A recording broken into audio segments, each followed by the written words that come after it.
Very well. Very nice. Once again, I am ready to teach you chemistry for 9th class. 9th class के chemistry का आज हम लोग एक शुरुआत की जो चैप्टर है, शुरुआत का चैप्टर का नाम है matter in our surrounding. Matter शब्द से शुरुआत हो जाती है। अब इसका केमिकल कॉम्बिनेशंस कैसा होता है और ये केमिस्ट्री के अंतर्गत हम इसको कैसे पढ़ते हैं, तो मैटर का डिफाइन लेते हैं। The substance which can be, which has mass and occupy space. Once again, the substance which has mass and occupy a space is called matter. Matter कहते किसको हैं? वह पदार्थ जो द्रव्यमान रखता है, तो जिसका वजन और जो जगह घेरता, पॉइंट में हो, पॉइंट से छोटा हो, यहाँ पर हम डिटेल से सीखेंगे। तो मैटर का मैटर को केमिस्ट्री में क्लासिफाइड कर देते हैं दो आधार, फिजिकल बेसिस पर और केमिकल बेसिस। अब मैटर जो फिजिकल बेसिस पर हो गया, वह हो गया सॉलिड, लिक्विड और गैसेस। मैटर को हम प्रॉपर्टीज के आधार पर डिवाइड कर रहे हैं, सॉलिड, लिक्विड और गैसेस। ये हो गया इसकी फिजिकल प्रॉपर्टीज, भौतिक अवस्था। अब उसके स्ट्रक्चर के आधार पर, उसमें कंपोनेंट्स के आधार पर, उसकी किस प्रकार की इकाई है, उसके आधार पर यदि हम डिवाइड करते हैं तो वह हो जाता है तीन भाग में, केमिकल एलिमेंट, कंपाउंड और मिक्सचर। चलिए अब डिटेल रूप से एनसीईआरटी के पैटर्न को कि मैटर तो चलिए जिसमें मास हो, स्पेस हो, मैटर कहा गया। अब मैटर के जो बना हुआ है, matter is made up of tiny particles. अब उस पार्टिकल्स को समझना है, यानी मैटर्स जो होता है इज पार्टिकुलेट नेचर्स का होता है।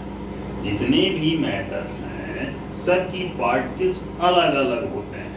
अब पार्टिकल्स को समझने के लिए सपोज कीजिए कि वाटर का मोलिकुलस एक मोलिकुल्स लेते हैं, H2O। इसमें कितने कण होंगे, कितने पार्टिकल्स होंगे, तो इसका मोलिकुलर फॉर्मूला के आधार पर हम लोग एक मोल ग्राम एटॉमिक मास में सीखेंगे। ग्राम एटॉमिक मास का यदि हम निकालते हैं तो हाइड्रोजन के दो एटम, हाइड्रोजन के ग्राम हो जाते हैं 1 ग्राम। हाइड्रोजन का एटॉमिक मास हो गया 1, सारा चीज कैलकुलेटेड। और ऑक्सीजन का जो है सो मान हो गया कितना, 16 ग्राम में मान। तो 16 और 2 को जोड़ते हैं तो 18 ग्राम वाटर जो है ग्राम एटॉमिक मास को, उसको 1 मोल बोला गया।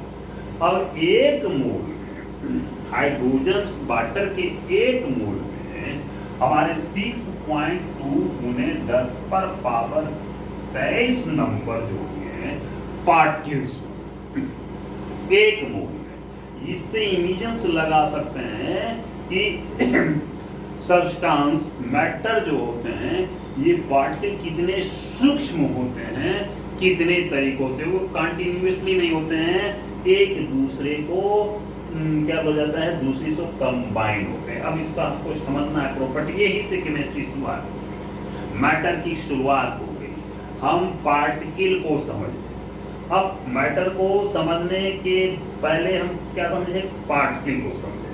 पार्टिकल्स जहां शब्द आए उसको काउंट किया जा सकता है 10 पर पावर 23 नंबर। वह लोकलाइज पोजीशन होता है, पार्टिकल्स पार्टिकल्स पार्टिकल्स, पूरा समझना है यहाँ पर। तो 6.2 में अब जो मैटर्स के जो पार्टिकल्स के जो कैरेक्टर्स होते हैं, ये पार्टिकल्स को हमको समझना है कि एक एक्टिविटी लिया गया एनसीईआरटी की किताब के आधार पर प्राप्त किया। पोटासियम पर मैग्नेट, पोटासियम पर मैग्नेट का सूत्र हो गया KMnO4।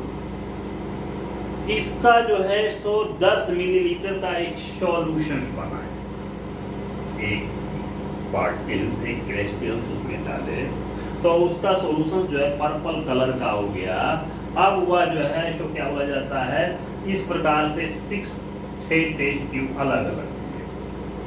अब उस टेस्ट ट्यूब में 4 मिलीलीटर वाटर सबों में डालते हैं। अब क्या काम कि वो वाटर जो है ओरिजिनल कलर में, अब पार्टिकल से 1 मिलीलीटर पार्टिकल्स दूसरे टेस्ट ट्यूब में डालते हैं।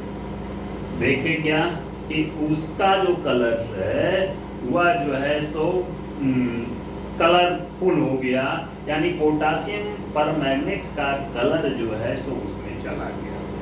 अब दूसरे टेस्ट ट्यूब में जो पहला टेस्ट ट्यूब है उससे न लेकर दूसरे टेस्ट ट्यूब से कलर जो है 1 मिलीमीटर लेके तीसरे टेस्ट ट्यूब में डाल दिया। तीसरे टेस्ट ट्यूब जो होता है डाइल्यूट से कॉन्सेंट्रेट हो गया, वाटर का कलर जो है कलरलेस है, अब उसमें पोटासियम परमैग्नेटिक कलर आ रहा है। इस प्रकार से तीसरे टेस्ट ट्यूब से चौथे टेस्ट ट्यूब में, इस प्रकार से तीसरे टेस्ट ट्यूब में कलर आ गए। 6 टेस्ट ट्यूब के कलर में हम देखते हैं कि पोटासियम परमैग्नेट के पार्टिकल्स आ ही जाते हैं। लैब में फिर दिया गया 24 किट वाला साधन रहता है, यानी पार्टिकल्स आ ही जाता है। तो इस आधार पर हम कह सकते हैं कि matter is made of particles. अब पार्टिकल्स के कुछ कैरेक्टर्स, पार्टिकल्स के कैरेक्टर्स जो होते हैं वो टीनी होते हैं, अति सूक्ष्म होते हैं, यानी वह जो होते हैं एटम या मोलिकुलस के बनाया होता है। That means they are not visible with our naked eye. These can be seen with the help of microscopic level microscope or electronic microscopes. Then we are in positions to study about more and more these things. Corona virus की देख रहे हैं चर्चा आजकल में, जो वह particles micro organism के अंतर्गत है, पार्टिकल्स में ही होगा। अब उसकी डिटेल स्टडी यहाँ पर में सीखना तो पार्टिकल शब्द के यहाँ पर का प्रयोग कर दिया गया। अब आइए अब उसी पार्टिकल पहला हो गया कि matters are made of tiny particles. These particles are continuously in motion. इस पर साइंटिस्ट का नाम है ब्राउनियन मोशन। ब्राउनियन नामक साइंटिस्ट ने पोलन का के ऊपर उसके जो होते हैं पोलन का जो फूल का जो पत्ती होता है उसको वाटर में हुआ जो है सब प्रतिक्रिया करवाए, तो उसकी जो मोलिकुलस टीनी मोलिकुलस जो थे, टीनी पार्टिकल जो थे, वाटर में इधर से उधर जिग-जैग वे में रहते हैं, यानी मोलिकुलस स्थिर नहीं रहता है, उसमें गति रहती है। यह गति के कारण जो एनर्जी उसमें जो होता है वो काइनेटिक एनर्जी कहलाती है। काइनेटिक एनर्जी पार्टिकल्स, अब देखिए इसके आधार पर हमारा किसी भी मैटर के फिजिकल प्रॉपर्टीज डिटरमाइंड होते हैं, और इस प्रकार के मोशंस को हम वाटर में जो देखा गया एक्टिविटी के माध्यम से देखते हैं, ब्राउनियन मोशन भी कहलाया गया, लेकिन उसकी गति जो होती है जिग-जैग वे में होती है, तिरछी होती है, एक स्पष्ट गति नहीं होती है। ये गति जो है तो particles are always in motion, continuous in motion. अब इसके उदाहरण को आप देखते होंगे कि चलिए अगरबत्ती को जलाते हैं, अगरबत्ती को जलाने के बाद में सुगंध उसकी फैल जाती है। अब सुगंध फैलने का कारण क्या हो गया कि जो इंसेंस में जो फ्रेगमेंट पदार्थ है, सुगंधित पदार्थ है, अब उसको काइनेटिक एनर्जी हीट के माध्यम से काइनेटिक एनर्जी मोर हो गई। अब वो कारण से क्या हो गया, ज्यादा इन्वॉल्व हो गया। तो पार्टिकल्स का दूसरा नेचर क्या हो गया जी कि यह जो है सो क्या बोला जाता है, मोशंस में रहता है। दूसरा, पार्टिकल्स जितने भी मैटर्स हैं, पार्टिकल शब्द आ गए, जितने भी मैटर्स हैं पार्टिकल के बने ही होते हैं।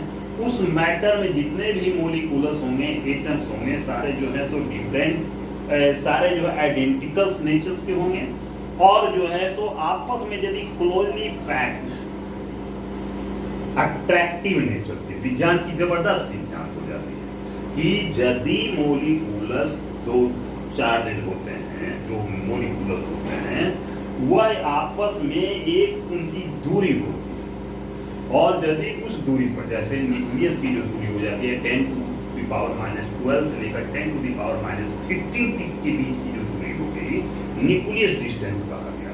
तो यहाँ पर जबरदस्त असर पड़ता है क्या कि वह नेचर्स के अट्रैक्टिव हो जाते हैं। उस फोर्स को क्या हो जाता है, इंटरमोलिकुलर फोर्सेस कहलाते हैं। अब इंटरमोलिकुलर फोर्सेस के कारण, अब वो प्रॉपर्टीज के कारण जो है सो मैटर जो है सो 3 स्टेट में डिफाइन करते हैं। अब क्या कारण है कि अब मैटर को हम डिफाइन करते हैं 3 स्टेट में, कैसे जी? तो matter can be divided into 3 state. First solid, second liquid, third gas. और what is the difference between these 3 matter? Solid matters particles में जो होते हैं इंटरमोलिकुलर फोर्सेस, पार्टिकल्स होते हैं क्लोजली पैक्ड होते हैं। क्लोजली पैक्ड रहने के कारण में क्या हो गया है कि उनके एक सर्टेन शेप हो गया, एक निश्चित आकार हो गया। अब सर्टेन शेप और सर्टेन वॉल्यूम हो गए। जितने भी आप सॉलिड देखते हैं उनकी एक सर्टेन शेप होती है, सर्टेन वॉल्यूम मतलब उसकी आयतन, कितनी लंबाई चौड़ाई में वो रहेगा, वह जो है सो कितनी मात्रा का है, 10 ग्राम, 20 ग्राम, 50 ग्राम, ये सारे जो है उसका सर्टेन शेप और सर्टेन वॉल्यूम हो गया। क्यों? क्योंकि उनके मोलिकुलस जो होते हैं वह जो है सो क्लोजली पैक्ड होते हैं। तीसरी बात है, हम लोग क्या समझ रहे हैं दूसरी बात में कि इनको कंप्रेस इजीली नहीं किया जा सकता है, यानी पार्टिकल को कंप्रेस इजीली नहीं किया जा सकता है। ये इंटरचेंज ऑफ स्टेट में हमको काम आ जाता है। लिक्विड में हम क्या देखते हैं? लिक्विड में देखते हैं कि पार्टिकल्स जो होते हैं कंपैरेटिवली सॉलिड पार्टिकल के मोलिकुलस से क्या होते हैं, थोड़ी दूर पर होते हैं। थोड़ी दूर पर रहने के कारण में क्या हो जाते हैं कि वह जो है उसका स्टेट चेंज हो गया, फ्लूइड हो गया, वह आसानी से प्रवाहित हो गया। अब इस गुण को यदि कंप्रेस करते, इसको कंप्रेस किया जा सकता है comparatively than that of solid.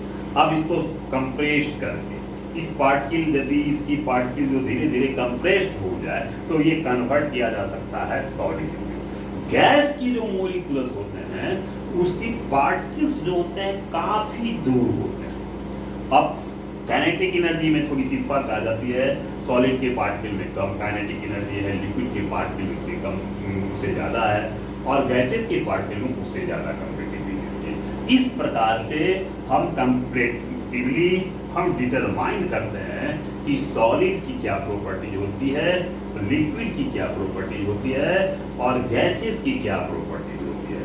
अब यदि पार्टिकल्स को हम समझ गए, पार्टिकल के नेचर को समझ गए, पार्टिकल के कैरेक्टर को समझ गए, तो पदार्थ के फिजिकल स्टेट को हम समझ सकते हैं कि इसको क्या है इजीली कंप्रेस किया जा सकता है कि नहीं, इसको क्या बोला जाता है वॉल्यूम सर्टेन किया जाता है, किस प्रकार से किया जाता है, इसको हम एक पदार्थ से दूसरे पदार्थ में कन्वर्ट करते हैं, इसकी जो है इंटरमोलिकुलर फोर्सेस को किस प्रकार से जो है सो हम बढ़ा सकते हैं, किस प्रकार से घटा सकते हैं, टेम्परेचर देने के बाद में इसमें से क्या चेंजिंग आ सकती है, दीज आर दी फैक्टर।